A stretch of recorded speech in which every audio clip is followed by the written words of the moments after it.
নমস্কার বন্ধুরা, তোমাদের সকলকে স্মাইল উইথ চম্পিতে স্বাগত। আজকে নিয়ে চলে এসেছি দারুণ একটি রেসিপি। আজকের রেসিপি হচ্ছে কাঁকড়ার ঝাল।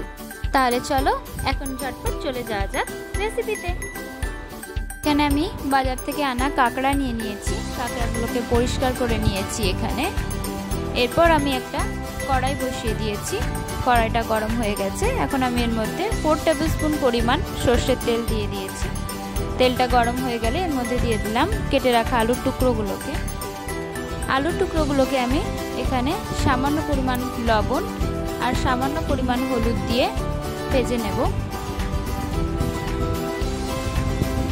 আলুগুলো প্রায় ভাজা হয়ে গেছে। এখন এগুলোকে তুলে রেখে দিচ্ছি। এরপর আমি তেলে দিয়ে দিচ্ছি জিরে, শুকনো লঙ্কা, তেজপাতা, দারচিনি আর লবঙ্গ। এগুলোকে দিয়ে কয়েক সেকেন্ড ভেজে নিয়ে এরপর আমি দিয়ে দিলাম কুচিয়ে রাখা পেঁয়াজ। কুচনো পেঁয়াজ দিয়ে 3-4 মিনিট ধরে মিডিয়াম ফ্লেমে ভালোভাবে পেঁয়াজটাকে ভেজে নিচ্ছি। পেঁয়াজটা ভাজা অবস্থায় আমি এর মধ্যে দিয়ে দিচ্ছি 1 টিস্পুন রসুন বাটা আর 1 টিস্পুন আদা বাটা। আদা রসুন বাটা দিয়ে পেঁয়াজের সাথে এগুলোকেও ভালোভাবে 1 মিনিট ধরে ভেজে নেব।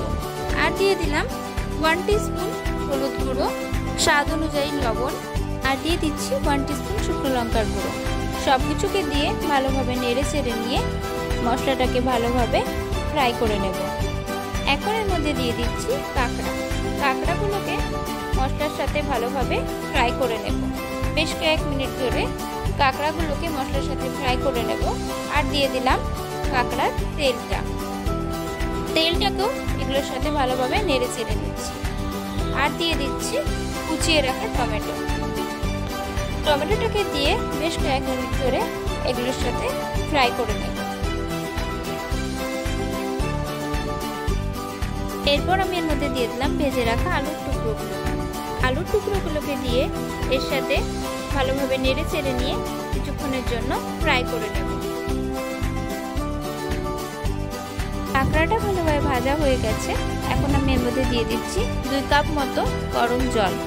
তোমরা তোমাদের ইচ্ছে মতো জলটা অ্যাড করতে পারো।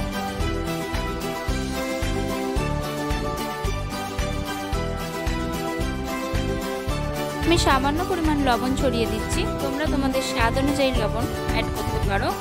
এরপর ভালোভাবে একটু নেড়ে ছেড়ে নিয়ে আমি একটি ঢাকনা দিয়ে এটাকে ঢেকে দিলাম। ঢাকনা দিয়ে ঢেকে 10 থেকে 15 মিনিট পর্যন্ত এটাকে রান্না করে নেব। 15 মিনিট পর ঢাকনাকে সরিয়ে দিচ্ছি। ঢাকনাটাকে সরিয়ে একবার ভালোভাবে নেড়ে চেড়ে নিচ্ছি। এখন আমি এর মধ্যে ছড়িয়ে দিচ্ছি কিছুটা কুচনো ধনেপাতা ছড়িয়ে দিয়ে ভালোভাবে নেড়ে চেড়ে মিশিয়ে নিচ্ছি।